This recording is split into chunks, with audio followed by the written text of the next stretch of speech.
안녕하세요. 이번 시간에는 챕터 3 내용으로 재료학 관련돼서 재료 일반에 대한 내용들을 전달해 드리겠습니다. 먼저 재료의 구비 조건 및 분류 방법에 대해서 알아볼게요.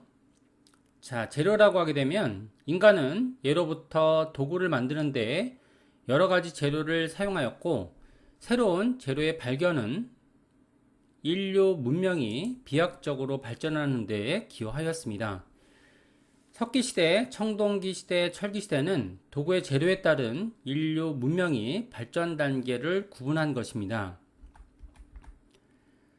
인간이 사용하는 도구의 재료는 대부분 천연 자원으로부터 얻어왔으며, 인간과 인간이 필요로 하는 천연 자원 사이의 관계를 나타내는 것을 재료 사이클이라고 합니다. 재료 사이클은 물질, 에너지, 환경 3요소로 구성됩니다. 인간과 인간이 필요로 하는 천연 자원 사이의 관계를 나타내는 것인 재료 사이클의 3요소는 이라고 되어 있죠. 문항을 보게 되면 이런 문항이 출제가 됩니다. 그래서 재료 사이클은 물질, 에너지, 환경 3요소로 구성됩니다. 답은 2번이고요. 물질, 에너지, 환경이라고 되어 있죠. 다음 문항을 한번 볼게요. 다음 중 재료의 성질과 이용에 관한 성분, 구조, 제조 공정에 관한 지식의 생성과 발전을 도모하는 학문은 바로 재료학이 되겠습니다. 저희가 이제 배우고 있는 학문이 바로 재료학이 되는 거죠. 세 번째 챕터가 되겠습니다. 그 다음에 문항을 한번 볼게요. 제품 디자인 작업 시 재료에 대해서 디자이너가 알아두어야 할 내용과 비교적 거리가 먼 것은 재료를 최초로 발견한 사람과 환경에 대해서 알아두어야 한다. 2번, 제품의 초기적인 요구 조건과 재료의 내부 구조를 알아야 한다. 3번, 제품의 구조와 재료의 강도를 이해하여야 한다. 4번, 재료의 성질을 바꾸는 사용상의 조건도 고려해야 한다. 답은 1번이고요. 재료를 최초로 발견한 사람과 환경에 대해서 알아둘 필요는 없겠죠. 저희가 이제 디자인 작업 시에 재료에 대해서 디자이너가 알아둬야 할 내용과 비교적 거리가 먼 것은 바로 최초에 발견한 사람과 환경에 대해서는 알아둘 필요는 없습니다. 그 다음에 이제 구비 조건에 대한 내용들을 알아볼게요. 재료를 구비하기 위해서는 기본적으로 구입하기 쉽고 가격이 저렴해야 합니다. 양적으로 충분하며 품질이 균일해야 합니다. 재료의 가공성이 좋아야 합니다. 소비자가 아름답고 실용적인 제품을 저렴하게 구입할 수 있도록 하고요. 생산자는 소비자의 마음을 사로잡아 제품의 이윤을 남길 수 있도록 하는 것이 제품의 구비 조건이 되는 거죠. 문제를 한번 보겠습니다. 디자인 재료의 구비 조건과 거리가 먼 것은 1번 품질이 균일한 것, 2번 염가로 구입할 수 있는 것 맞죠? 저렴해야 될 것 같습니다. 3번 가공기술이 완전한 것, 4번 외관이 미려한 것. 이게 재료기 때문에 외관이 미려한 것과는 관계가 없고요. 그래서 답은 4번입니다. 재료를 이제 가공하는 거죠. 다음 재료와 관련된 설명 중 잘못된 것은 1번 제품의 발전은 재료를 개량함으로써 이루어졌다. 2번 문명의 발달에 끼치는 재료의 중요성은 매우 크다. 3번 고대 문명을 구분하는 데는 시대적인 특징적인 재료를 이용하였다. 맞죠?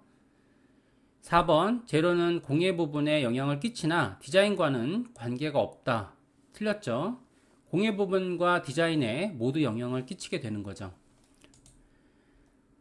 그 다음에 이제 분류 방법에 대한 내용들을 알아보겠습니다. 재료는 크게 두 가지로 분류가 되는데요. 유기재료와 그리고 무기재료 이렇게 분류가 되고 있습니다. 유기재료는 일반적으로 수소, 산소, 질소, 황, 인 등과 더불어 탄소가 주 요소가 되는 복합물을 의미하며 특히 탄소와 수의 결합으로 만들어진 탄화수소라고도 부릅니다. 자, 유기재료는 기본적으로 탄화수소라고 불리기도 하고요. 자, 유기재료의 대표적인 종류로는 목재, 종이, 섬유, 백토, 플라스틱 등을 들 수 있습니다. 특히 섬유화학의 발달로 플라스틱은 유기재료의 대표적인 그런 재료가 되겠죠. 자, 그 다음에 이제 무기재료에 관련된 내용도 알아볼게요. 자, 무기재료는 탄화수소를 제외한 모든 물질을 말하는 것으로서 공업적으로는 금속, 유리, 도자기, 금은, 점토 등이 대부분입니다. 자, 금속의 경우에는 비철제와 철제로 구분됩니다. 자, 문제를 한번 보는 걸로 할게요. 탄소가 주 요소가 되는 복합물을 의미하며 특히 탄소와 수소의 결합으로 만들어진 그런 탄화수소라고도 부르는 그런 재료를 무엇이라고 하는가 라고 이렇게 문항이 나올 수 있죠. 이는 우리는 탄화수소라는 말 자체가 바로 유기재료를 뜻하고 있습니다. 자, 그 다음 문항을 한번 볼게요. 자, 유기재료의 주 요소는 바로 탄소가 되겠죠. 탄소가 됩니다. 다음 중 유기재료에 속하는 것은 1번 목재가 있고요. 2번 강철, 철제는 무기재료에 해당이 되죠. 3번 유리, 4번 도자기가 있습니다. 답은 바로 유기재료는 목재가 되겠고요. 자, 유기재료의 대표적인 그런 종류로는 자, 탄소를 포함한 목재, 섬유, 피혁, 펄프, 플라스틱, 백토 등이 해당이 됩니다. 자, 무기재료에 해당되지 않는 것은 문항이 되어 있죠. 1번 금속, 2번 유리, 3번 도자기, 4번 플라스틱.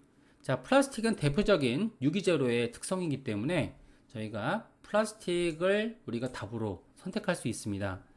자, 무기재료라고 하게 되면 일반적으로 금속 중에서도 이제 철제가 있고요. 그리고 유리, 도자기, 철, 알루미늄, 석재, 점토, 도료 등이 해당이 됩니다. 다음 중 석유화학 산업의 발달로 나타난 그런 재료는 바로 플라스틱이 되겠습니다. 자, 플라스틱은 고분자 과학과 기술, 그리고 석유화학, 화학, 공업의 응용 산물이 되겠죠. 자, 재료의 일반적인 성질에 대해서 한번 알아볼게요.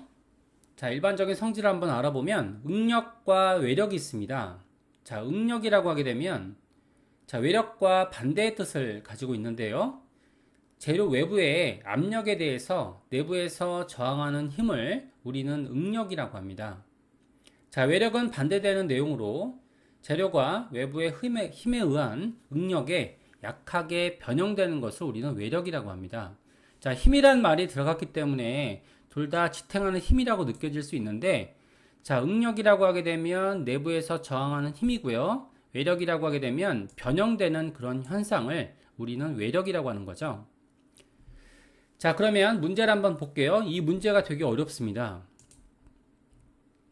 자, 보게 되면 재료의 일반적인 성질 중에서 응력이란 무엇인가 라고 돼 있죠. 자, 외열에 대한 내열 전 위력. 2번 자, 외력에 대한 내부의 저항력. 이게 해당이 되죠. 자, 외력에 대한 내부의 저항력을 우리는 응력이라고 하고요. 그리고 응력에 의해서 약하게 변형되는 것을 외력이라고 하는 거죠. 자, 그 다음에 강도에 대한 내용들을 알아볼게요. 자, 재료에 외부에서 힘을 가했을 때 변형되지 않고 저항할 수 있는 것을 우리는 강도라고 합니다. 자, 강도의 종류는 여러 가지가 있죠. 자, 먼저 인장 강도가 있고요. 압축 강도, 전단 강도, 파열 강도, 그리고 힘 강도 이런 것들이 있습니다. 자, 먼저 인장 강도에 대한 내용들을 알아볼게요. 인장 강도는 재료가 양쪽으로 잡아당겨지는 인장력에 견디는 정도를 우리는 인장 강도라고 합니다. 자, 압축 강도, 재료가 압축에 의하여 파괴될 때 견디는 정도를 우리는 압축 강도라고 하고요. 그 다음에 전단 강도, 전단 강도라고 하게 되면 즉각 방향에서 힘을 가했을 때 견디는 정도를 우리는 전단 강도라고 합니다. 그 다음에 파열 강도, 부서지기 전까지 견디는 최대의 응력도라고 하는 것은 내부에서 견디는 힘이죠. 파열 강도라고 합니다. 휨 강도, 휘게 하는 힘에 견디는 정도, 그 다음에 충격 강도, 자, 순간적인 외부의 힘에 파괴될 때까지 견디는 정도를 우리는 충격 강도라고 하고 있습니다. 그래서 자, 이렇게 문제를 한번 풀어보는 걸로 할게요.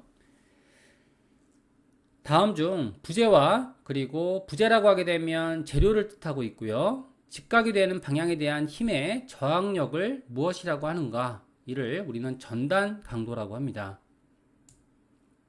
자, 이런 문제들이 간혹가다 나오고 있고요. 자, 재료학은 기본적으로 많은 모양이 나오는 그런 단어는 아니지만 저희가 암기 과목이기 때문에 100% 맞출 수 있는 그런 문항이 되겠습니다.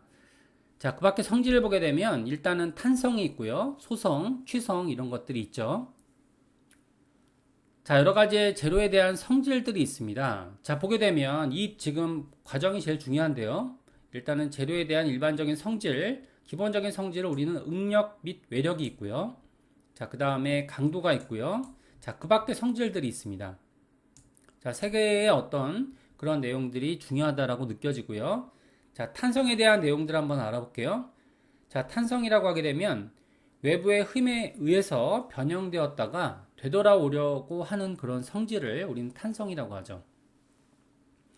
자, 소성이라고 하게 되면 탄성의 반대 의미로 점토와 같이 외부의 힘에 제거된 뒤에도 변형되었던 것이 원래 형태로 돌아오지 않는 성질을 우리는 소성이라고 하죠.